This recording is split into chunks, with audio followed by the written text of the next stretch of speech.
My name is Maddie, and I'm going to be talking about formative assessments in the context of seventh grade math, and I picked the unit geometry.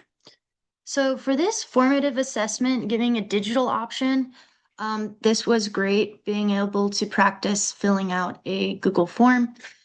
This is very accessible. We get this with our Google accounts, and this can be a check slip that's done in class just right after learning a lesson or maybe as an entrance ticket. For this example, I'm using testing understanding for scaling in geometry. So for this, I think it is important to keep the questions pretty limited in quantity. We just have first question and then a second question. Both are kind of poking the big misconception that students can have of how to actually use scaling. So the first one says, looking at the triangles below, the red triangle has been scaled up to now represent the larger yellow triangle. How could I find the numerical value of the scale factor? And the students have to select all the correct options. There isn't just one way to solve this math problem. So instead, having a question like this in a digital format, I can see exactly how students are understanding how they can set up a problem, and we don't actually have to use real numbers. And I can get this back in real time, quickly seeing how many students were able to find all the ways you can correctly solve this problem. And one of the big misconceptions here is that you're able to just put area over area. And if a lot of students, or even some students, selected this one and this one, then I'm able to see like, okay, that's a misconception and we need to go over that again. The second question is even more conceptual about scaling as it pertains to geometry in this class. So we just have a bunch of statements and students have to select which one is true. So this can show me, do the students understand that a scale factor is really just a ratio? Are they still confused what a ratio can mean? Do they understand proportionality with scaling an image, or do they think the scaling can mean having just a completely new shape? If they select one of the last two answers, then that shows me, okay, we need to kind of rethink and reteach in a new way. How can I explain scaling? Because they don't understand the concept. So that kind of leads me into this is a great, I guess, little example of one digital formative assessment I could use.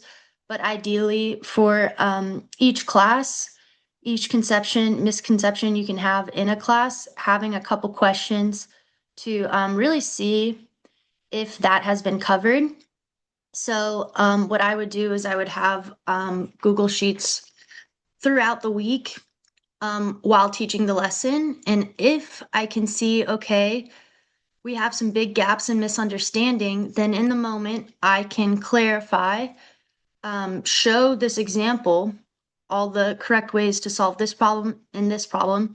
And it wouldn't actually take that much time since we're only dealing with two problems.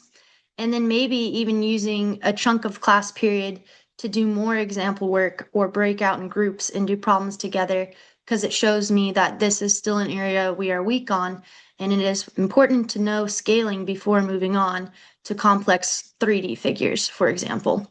So the formative assessment I can collect in real time using this digital Google form. I can at the same moment implement and be like, all right, for period 3, we need to spend more time learning this. And that's okay. Being okay with taking class time to really make sure students understand before moving on.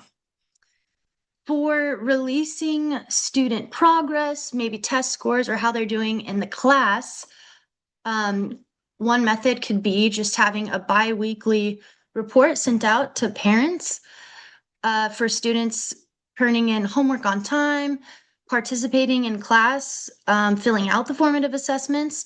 So there's a way that the students and the teachers, or the students and the parents can see that, okay, I am turning homework in every week, or the parent can say, my child is turning in homework every week, or hey, we have some missing assignments here and there, and that could lead to not doing well, maybe on a bigger unit test coming up.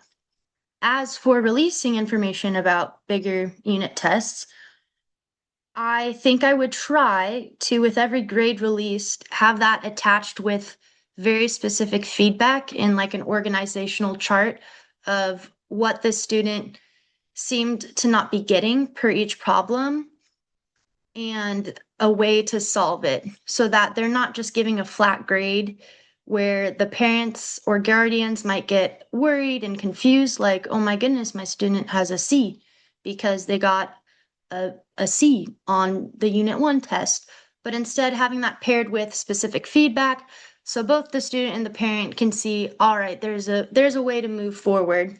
And releasing that, I would be very confidential. For parents, it could be through just a specific private link in an email to their students' information. If depending on like maturity levels of the students, if it's a 6th grade class or an 8th grade class, maybe it could just be giving information to the students and having them release that to their parents. But I think that could be a case by case basis depending on the class. So thank you so much for listening to this. I had a great time messing around and trying to figure out formative assessments. Thank you.